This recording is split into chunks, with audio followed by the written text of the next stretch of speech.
بڑی امید ہے سرکار قدموں میں بلائیں گے، بڑی امید ہے۔ اب چند ایک ضروری مسائل اسی ماہ مقدس کے حوالے سے بیان کرنے ضروری ہیں،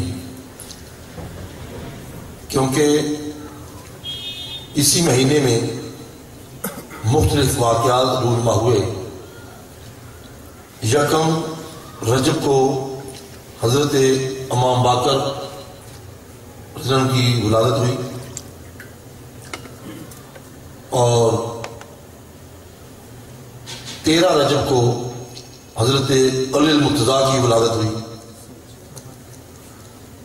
کعبۃ اللہ کے اندر، اور 15 رجب کو حضرت امام جعفر صادق ان کا وصال ہوا۔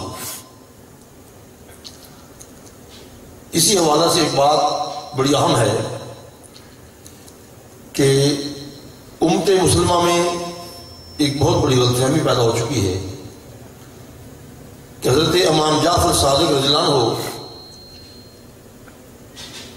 یہ اللہ کے بھی مقرب ہیں، رسول اللہ کے بھی مقرب ہیں، زین العابدین کے پوتے ہیں، اور زین العابدین علی المرتضیٰ کے پوتے ہیں، یہ چھٹے امام ہیں۔ تو ان کی نسبت سے 22 رجب لوگوں نے ان کے ساتھ لگا رکھی ہے۔ نہ جانے کون وہ شاطر لوگ تھے جنہوں نے اس تاریخ کو مقرر کیا۔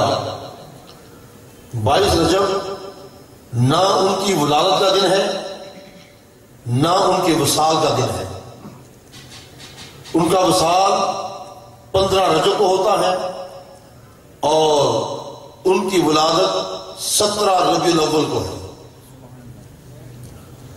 دونوں تاریخیں مختلف ہیں۔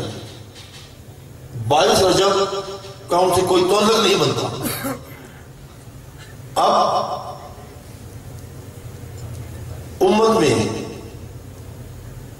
لوگوں نے یہ شروع کر رکھا کہ 22 رجب کو وہ کنڈوں کا ختم کراتے ہیں، کنڈے ہوتے ہیں، اور حقیقت میں وہ کنڈے کچھ نہیں، وہ اپنے ایمان کا کنڈا ہو جاتا ہے۔ کیوں؟ کہ اس میں کیا لوگ کرتے ہیں؟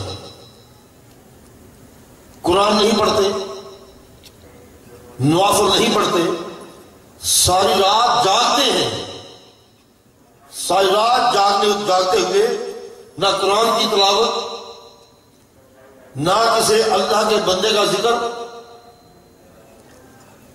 اور نہ نوافل، کوئی عبادت نہیں کرتے، وقت ضائع ہوتا ہے۔ آخر کیوں؟ 22 رجب کی تاریخ کا تعلق ان سے نہیں ہے۔ اگر اصحال ثواب ہی کرنا مقصود ہے، اصحال ثواب کے لیے کوئی وقت مقرر کیا جا سکتا ہے، دن کے کسی وقت میں ہو سکتا ہے، شام کو ہو سکتا ہے، فجر کو ہو سکتا ہے۔ آخر یہ پابندی اس ختم میں کیوں ہے؟ کیا تخصیص ہے؟ علی المرتضیٰ کا ختم دلانا ہو تو پابندی نہیں ہے، حسنین کریمین کا ختم دلانا ہو پابندی نہیں ہے، زین العابدین کا ختم دلانا ہو تو پابندی نہیں ہے، ان کے آباء و اجداد کا کوئی ختم دلانا ہو تو پابندی نہیں ہے۔ آخر امام جعفر صادق میں یہ کیا خوبی ہے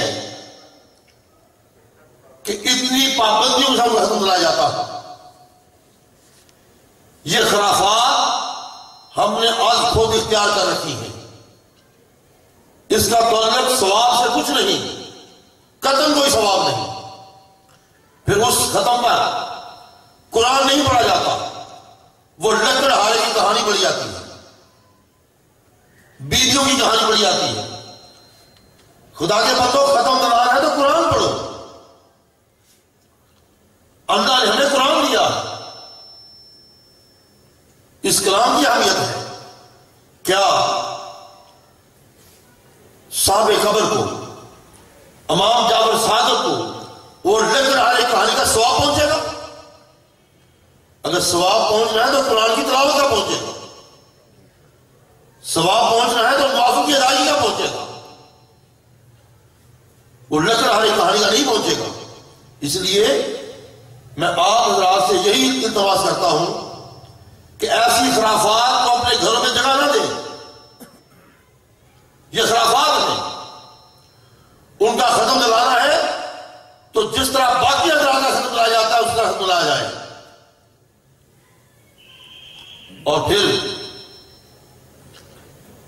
یعنی ایک تاریخ کا حوالہ غلط ہے، دوسرا ختم کا طریقہ غلط ہے، تیسرا اس پہ وہ انداز جو ہے وہ غلط ہے. قرآن نہیں پڑھا جاتا لیکن کہانی بڑھ جاتی ہے.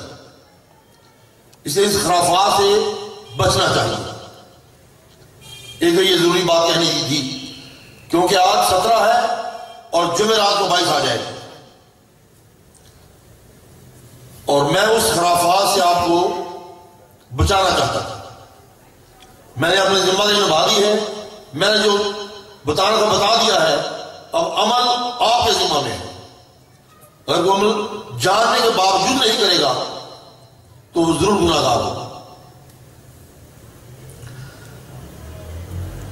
اب مزید یعنی معراج النبی صلی اللہ علیہ وسلم کے حوالہ سے، کیونکہ 27 رجب بھی اسی مہینے میں آنی ہے، تو اس 15 کے بعد 27 رجب کا وقت آتا ہے کہ 27 رجب ایسا دن ہے کہ اس رات میں اللہ رب العزت نے ہمارے آقا و مولا سید محمد مصطفیٰ صلی اللہ علیہ وسلم کو امام الانبیاء کے لقب سے نوازا، سبحان اللہ، اور اپنا دیدار بلا حجاب عطا فرمایا. یہاں پر میں صرف ایک بات کا ختم کر دیتا ہوں، وہ یہ ہے بعض لوگ اپنی علمی مکاری کی وجہ سے، سادہ لوگ اہل سنت کو بہکانے میں کامیاب ہو جاتے ہیں کہ کوئی اہل سنت تو اس بات کی خبر نہیں ہوتی. وہ کہتے ہیں کہ حضرت عائشہ صدیقہ نے ان سے روایت آتی ہے، حضرت معاویہ رضی اللہ عنہ سے روایت آتی ہے کہ اللہ نے اپنے محبوب کو معراج جسمانی نہیں کروائی، روحانی تھی. یہ خواب آیا کہ حضرت عائشہ نے کہا کہ میں نے اپنے آقا کے جسم کو اپنے سے دور نہیں جانا.